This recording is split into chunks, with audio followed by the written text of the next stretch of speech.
안녕하세요. 오늘은 포천에 가장 시내에 인접한 왕수정에 왔습니다. 왕수정은 보시다시피 지금 멀리 보이시죠? 관역 두 개가 자림하고 있고요. 이 왕수정은 시내에서 접근성이 좋기 때문에 이 근방에서 사시는 분 또는 지나가시는 분 또는 관심이 있으신 분들 다 언제든지 방문과 환영을 누구든지 적극적으로 하고 있으니까 관심 있으신 분들 많이 찾아주셨으면 하는 바람입니다. 왕수정은 여기 알림에 써있기를 본 활터는 포천 시민을 위해 무료로 개방한 국공장이므로 시민 누구나 이용할 수 있는 이용 권한을 주셨는데요. 활터에 오시면 기본적인 예의에 맞게 인사를 하시고 정확한 습사를 연습을 하실 수 있는 장소라고 적극 추천드리는 곳입니다. 오늘 이 시간에는 관역과 동시에 부속 물품에 대해서 설명을 해드릴 텐데요. 관역은 지금 우리가 보이는 관점에서 봤을 때는 손가락 크기만큼 정도밖에 보이지 않지만 실제로 저 145m 저 거리를 걸어서 가보면 가로는 200m, 200cm, 그리고 세로는 267cm. 예전 조선시대에 썼던 그 기록으로는 뭐 우리 아시는 분들은 아실 거예요. 뭐 8척, 6척, 6촌. 그리고 세로로는 8척, 8촌의 길이를 가지고 있는데 그게 현재 센티미터, 미터로 계산을 하면 가로 길이는 200cm, 세로 길이는 267cm, 그리고 위에 이렇게 눈썹이라고 우리가 말하는 부분이 있는데요. 그 부분도, 그리고 그 밑에 빨간색 홍심도 그 공인 규정에 맞게 정확한 크기로 그리고 정확한 각도로 각 정마다, 각 활터마다 설치되어 있다는 것을 알려드리고 싶습니다. 현재 사용되고 있는 관역거리는 언제부터 이렇게 145m로 우리가 표준을 정하느냐 하면 1960년대 경기도 대한궁도협회 표적에 준한 것으로 하면서 현행 관역의 크기는 현행 국척으로 가로 6자 6치 약 2m라고 말씀드렸고요. 세로 8자 8치 약 2m 66.7cm 이면서 사대에서 관역까지의 거리는 계속 말씀드렸던 것처럼 145m로 그리고 관역의 경사는 15도로 세우고 있습니다. 또한 요즘은 관역은 되게 적당한 크기의 관역 재질은 육송을 만들어서 활용하고 있고요. 화살촉이 맞으면 표면이 손상되므로 이를 방지하기 위해서 그 육송 위에 고무를 입히고 도료를 칠해서 지금처럼 보이게끔 하고 활용을 하고 있습니다. 그리고 다른 동시에 부속품을 설명을 드리면 관역 이외에도 활을 쏘기 위해서는 다양한 몇 가지 더 필요한 물품들이 있는데요. 예전에 붕대라는 것으로서 붕대는 그 불인 활을 싸두는 것으로서 천으로 만들었다고 하는데요. 요즘은 붕대를 따로 쓰진 않지만 우리가 이제 활을 쏠 때 허리에 차는 궁띠를 두르는데 궁띠를 궁대로 같이 활용하기도 합니다.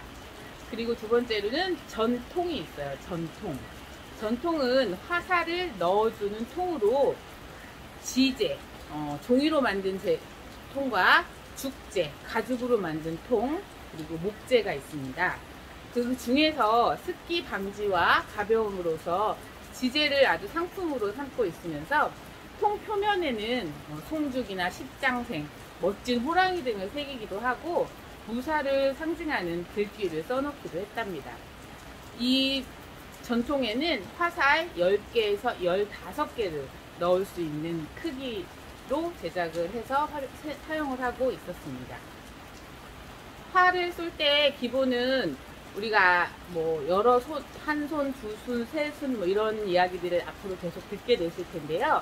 5개가 한 순이라고 하면서 사대에 설 때 5개의 화살을 차고 나와서 시작을 하게 되는데요. 그래서 10개에서 15개의 기준은 2순에서 3순을 쓸 수 있는 양을 이동할 때 가지고 다니는 것으로 확인이 되고 있습니다. 또 과거에는 뭐 깍지, 밀, 기타 자질구레한 물건을 넣어두는 두루주머니와 쇠촉, 우리 예전에는 유역전 그 시절에는 쇠촉을 썼다고 말씀을 드렸는데요. 쇠촉을 받기도 하고 뽑기도 하는 촉돌이, 화살을 닦기 위한 살수건, 조승이라는 고리와 함께 깨어 이것을 전통에, 그러니까 화살통에 매달아 두었으나 현재는 촉돌이가 필요 쇠촉을 쓰지 않으니까 촉돌이가 필요 없어져서 주머니와 수건은 현재도 사용이 되고 있지만 촉돌이는 사용을 하지 않는다는 거 말씀을 드릴게요. 그리고 깍지라는 말 계속 나왔는데요.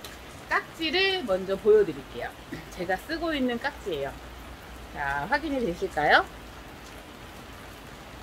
깍지는 예전부터 쇠뿔로 만들면서 쉬를 당길 때 엄지손가락에 끼고서 당길게, 팔쉬를 당기면서 손이 부상을 입거나 뭐 이런 걸 방지하기 위해서 했던, 지금까지도 사용하고 있는 되게 중요한, 활을 쏠 때 굉장히 중요한 내 손을 위한 재료니까 꼭 챙겨야 할 부속 물품 중에 하나고요.